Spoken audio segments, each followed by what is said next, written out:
I'm gonna measure the curb height from the middle of the wheel to the wheel well. It's 15 inches. Take the wheel off, 17 mil bolts. So we're not gonna lift the car up yet. I'm gonna remove this center wheel hub cap to get to the CV axle bolt. On some cars it's number 17, on some is 19. Mine is 19. This is A5 Quattro S-line, 2011 2.0 turbo engine. So it's a big Allen 6-point key. It's a big torque, so I'm gonna use a breaker bar here.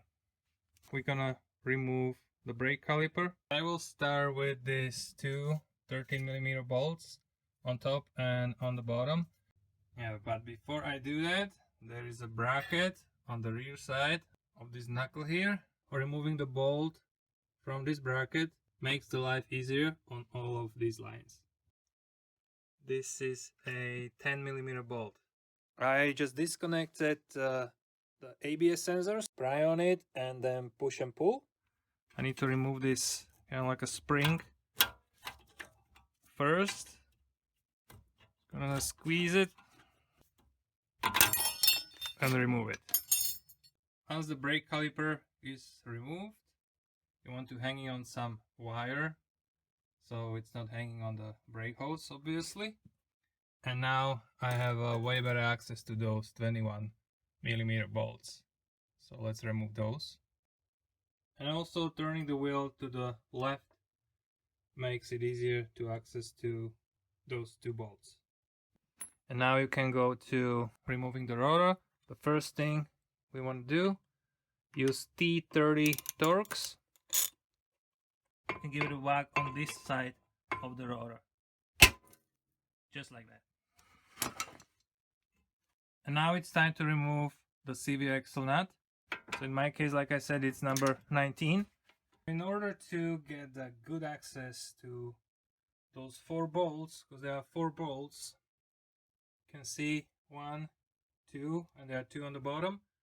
I have to jack up my car with one jack, and then with the second jack I had to lift the arm, the whole arm up.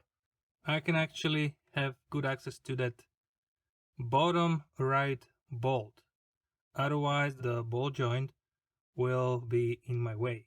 But I couldn't get really nice and straight to this front top right bolt, so I had to use this setup.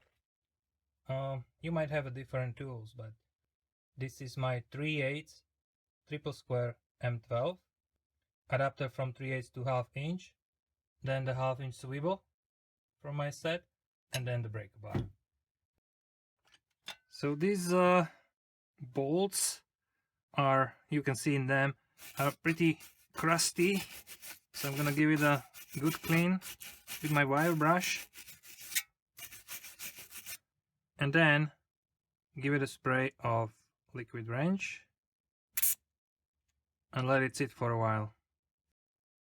What really worked good for me was that I moved back and forth and tried to remove as much rust as possible, sprayed the bolt at the same time, and then I removed the bolt, no sweat.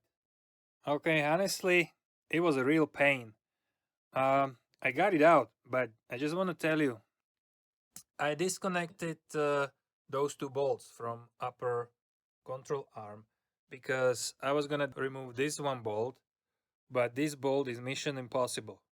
Metal in aluminum, like, thank you very much. I'm not gonna do another fight here. So one bearing is enough. So I disconnected those 2. There is like 16mm, and once I pull on this knuckle, I had a great access to the back of the wheel bearing, and then I just hammer it out. Like, I used 2 bolts across, like diagonally. I have way more room, and this way I was able to hit the bolt right on the top. So the wheel bearing is basically almost removed. I have to remove those 2 bolts, and I will start cleaning everything up so it's nice and easy to install the brand new one. Just want to be careful about this ABS sensor. Just wanted to show you the play of the bearing. So Definitely can see it. And also on this part.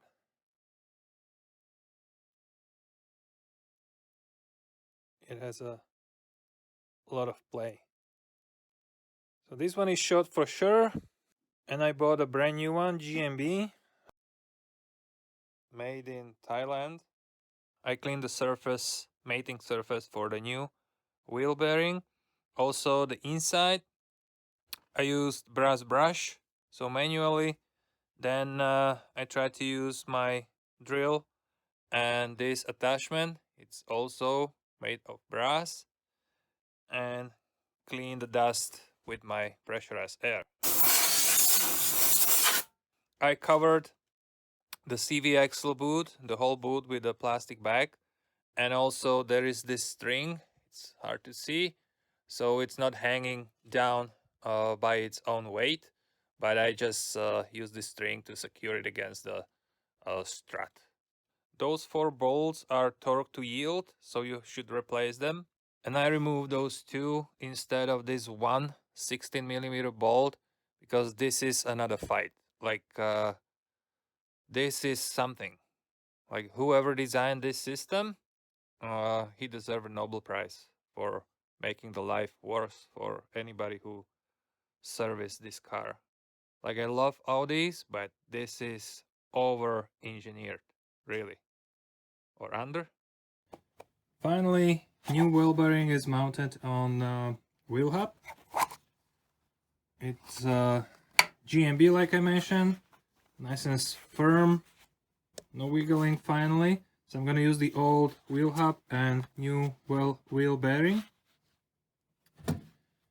Oh, I didn't do it. It was done by my son-in-law, which is equipped with like a big press. So if you don't have a chance to do it, you have to buy the whole wheel hub assembly. Okay, so it's finally time to install this new wheel bearing. Just give it a good clean before you install it. Insert this wheel bearing here first. Put my bolt in there. A couple threads. So with those 2 arms still disconnected from the chassis, I'm able to pull on this knuckle and make room to install 4 bolts on wheel bearing. Just a hand tight. Audi wants you to replace those bolts and also the bolt in the middle for a CV axle. So just keep that in mind. But as you can see, my CV axle is still hanging on that string.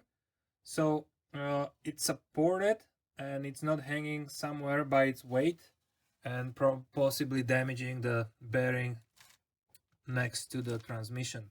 So it's still not connected, and this allows me actually to torque these 4 bolts down with a big torque wrench I have. Otherwise I won't be able to do that. So these bolts, 2 on the top, 2 on the bottom, 80 Newton meters, 80, and 90 degree after that. And these are M12 triple square. 1 mark on the bolt is my starting position, and then mark on the knuckle is my finish position. So my setup is M12 triple square, adapter from 3/8 to 1/2 inch, and my breaker bar. So as you see, my marks are pretty much lined up.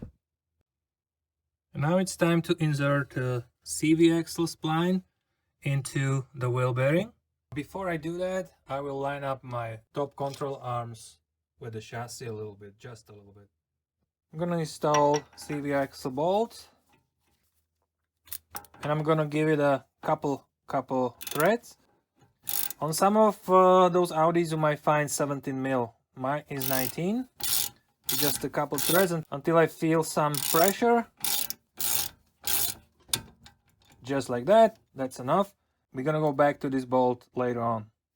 And I can finally get rid of this string, which was holding my CV axle in place. So from those main load bearing components, I have to connect these 2 top arms. Audi wants you to replace these bolts for new ones because it's torque to yield, and it's 50 Newton meters plus 90 degree angle, because there is not too much room because of this strut.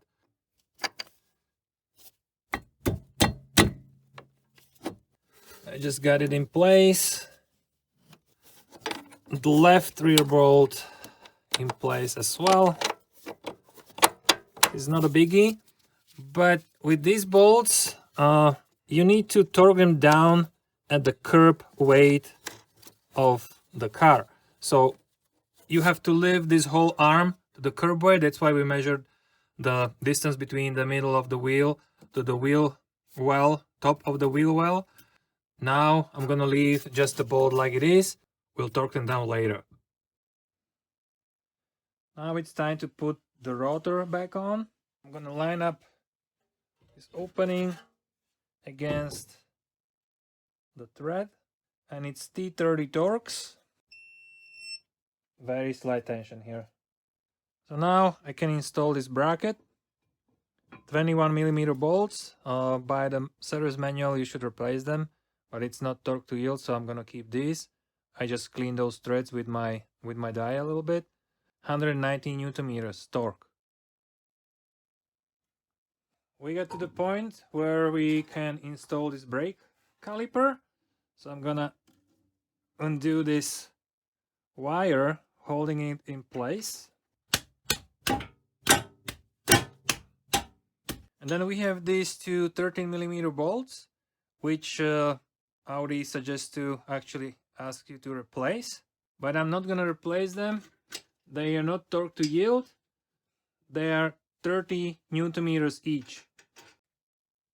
Okay, 30 Newton meters. Install this spring. So I'm gonna put it underneath on each side here, underneath this brake bracket, and I push it in the middle toward this opening. So it just slides in there, making sure that it sits nice and tight. So this lip goes into that groove or opening, and now we are basically done. One more thing left to do with the brakes is to put the bolt on the bracket from the rear of this knuckle, and then connect this wheel speed sensor or ABS sensor. So I will look behind, right there, and it's a 10mm bolt, 9 Newton meter torque. Just make sure that that kind of like a notch on the bottom of this bracket goes into the hole in the knuckle, right? So there is like a securing position for the bracket on the bottom, and that's about it. And one more thing left to do is to connect this connector to the wheel speed sensor, right? The wheel speed sensor, click, it's there. So one of the biggest challenge for me, it's gonna torque those bolts down to a proper torque on each side. But to do that, we have to lift this whole arm to the curb weight height. So I measure the distance between the middle of the wheel to the top of the wheel well. It was 15 inches. So what I did, I use a piece of wood between the arm, the bottom arm, a lower arm, and my jack. So I'm gonna bring it up to 15 inches in height. I'm just about 15. So I'm using my adjustable ratchet to get to that bolt, and it's 16mm, but you can also use 5/8. It works well as well. Just gonna get it to a point where it's nice and snug. So I hope you can see there. I just got on this head of the bolt from the behind, so my torque wrench is on the left hand side of the strut. This wrench is locked in against the chassis here, so I don't have to hold it. I can zoom it in here.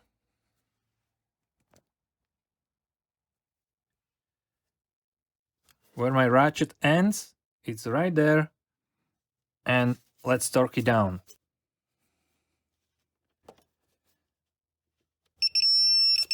All right, so it's there. That's 50 Newton meters. And one last thing for finalizing this torque is to mark my bottom of the bolt and the desired position after 90-degree turn. Tighten the nut 90 degree. It's right there. See, so I use these two wrenches hooked up together to make my hands more powerful, and now it's torqued down to a proper torque, 50 Newton meters plus 90 degree. Let's do the other side too. I'm holding with my hand to keep the extension as straight as possible.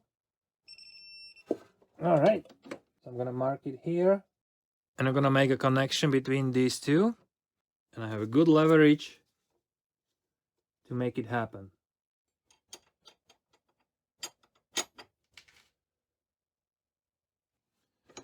So that's the option how to torque those bolts down. Come from the behind the strut on the other side of the strut actually. So if you're torquing the left side, go on the right side and vice versa. To get to the bolt on the right hand side, I use this 3/8 inch setup. So it's 16mm short socket, 3-inch long extension, a swivel, and 3-inch long extension again. To get to the bolt to the left hand side, it's also 3/8 inch setup. I didn't have 16mm long socket, so I use 5/8 long socket, a swivel, 3-inch long extension, and 1.5-inch extension. So once we are done with those top arms, top control arms, we can lower our jack down, and we want to bring the wheels to a straight position so we can put the wheel back on. Couple more steps to do. Total wheel bolts to 120 Newton meters. Skip, skip, skip, skip, and done. And the very important thing not to forget about is the tending down this CV axle bolt. It's 200 Newton meters torque. And now 180 degree turn after. Just make sure that the wheel is all the way on the ground. The whole weight of the car is on the wheel. This is gonna be a little fight. So this is my starting position, and I want to bring it all the way up here. So this time I'm gonna use my breaker bar. Don't use the torque wrench anymore.